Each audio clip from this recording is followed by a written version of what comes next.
To start being spiritual, I would say start looking at the heart.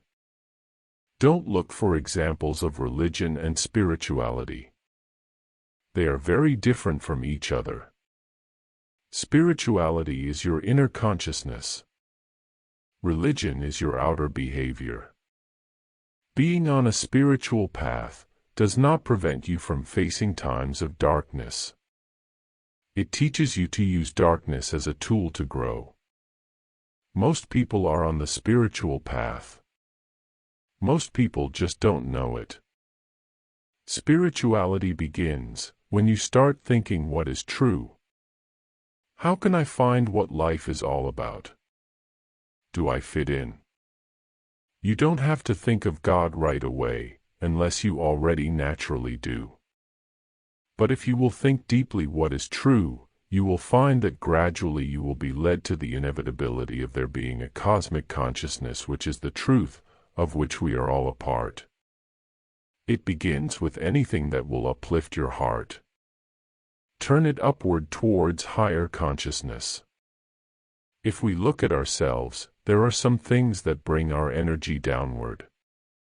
Like hatred, anger, jealousy, greed, lust. These things take the mind down. When we think of serving other people, about high ideals, like when we think of beauty, our consciousness goes upward. When the energy is moving upward, you feel more joy, more freedom, more fulfillment. And this is all the direction of spirituality. I especially recommend that people read Autobiography of a Yogi, because that was the book that brought me to Yogananda, to my spiritual teacher. I really didn't know anything about Indian teachings until I read that book. It absolutely changed my life. It is a blessing to be born into a religion, but a misfortune to die in one. I think that, if you are in a religion, maybe you're a Christian or a Muslim, or a Hindu, or a Buddhist. You are separating yourself from other people. It's good to be born into a religion, because that means that you are getting a training, or an upbringing which is somewhat God-related. But to die in it means to be today in the narrow walls of one religion. You have to go beyond religion and attain spirituality. To know if spiritual teacher is a true guru, you have to go with what you can understand. Nobody can go beyond what he can understand. So if one person inspires you, then follow him, until you find somebody who inspires you more deeply. But there comes a time when you know that this person is going to lead you to God, and he has everything that you could possibly want, and that would be what we would call your guru. We have to free ourselves from ego.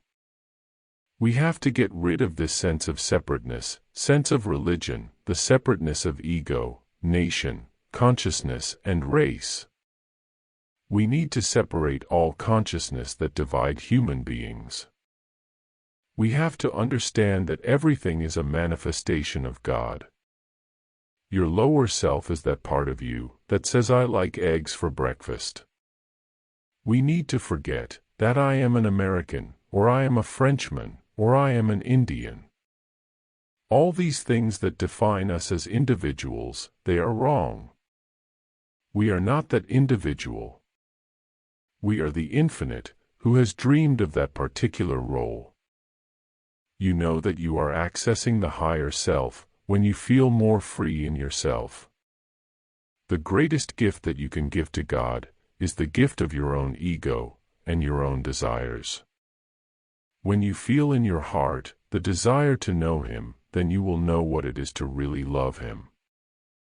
God loves us that way. He loves us with that condition. We have to love Him unconditionally, no matter how He treats us. He will give us tests and trials. So we have to prove ourselves to Him. And this will eventually lead us to spirituality.